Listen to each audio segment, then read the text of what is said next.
Je, umewahi kujiuliza kwa nini karibu kila mchezaji wa mpira wa miguu huinua mkono kabla ya kupiga kona?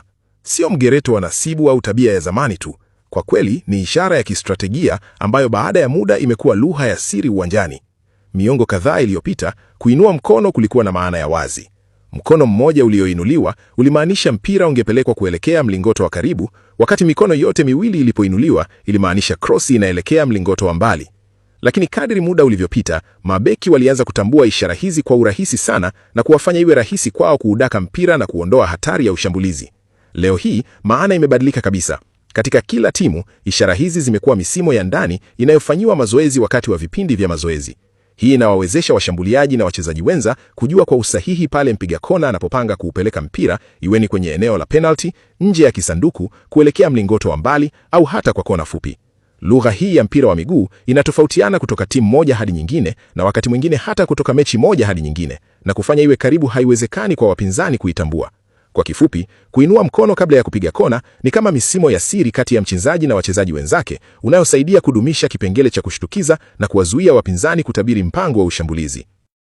Je, umewahi kujiuliza kwa nini karibu kila mchezaji wa mpira wa miguu huinua mkono kabla ya kupiga kona? Sio mgereto wa nasibu au tabia ya zamani tu. Kwa kweli ni ishara ya kistrategia ambayo baada ya muda imekuwa lugha ya siri uwanjani. Miongo kadhaa iliyopita, kuinua mkono kulikuwa na maana ya wazi.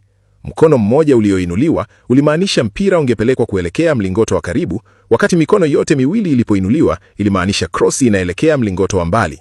Lakini kadri muda ulivyopita, mabeki walianza kutambua ishara hizi kwa urahisi sana na kuwafanya iwe rahisi kwao kuudaka mpira na kuondoa hatari ya ushambulizi.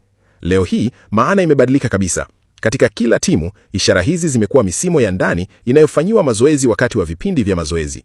Hii inawawezesha washambuliaji na wachezaji wenza kujua kwa usahihi pale mpiga kona anapopanga kuupeleka mpira, iweni kwenye eneo la penalty, nje ya kisanduku, kuelekea mlingoto wa mbali au hata kwa kona fupi. Lugha hii ya mpira wa miguu inatofautiana kutoka timu moja hadi nyingine, na wakati mwingine hata kutoka mechi moja hadi nyingine, na kufanya iwe karibu haiwezekani kwa wapinzani kuitambua. Kwa kifupi, kuinua mkono kabla ya kupiga kona ni kama misimo ya siri kati ya mchezaji na wachezaji wenzake, unayosaidia kudumisha kipengele cha kushtukiza na kuwazuia wapinzani kutabiri mpango wa ushambulizi.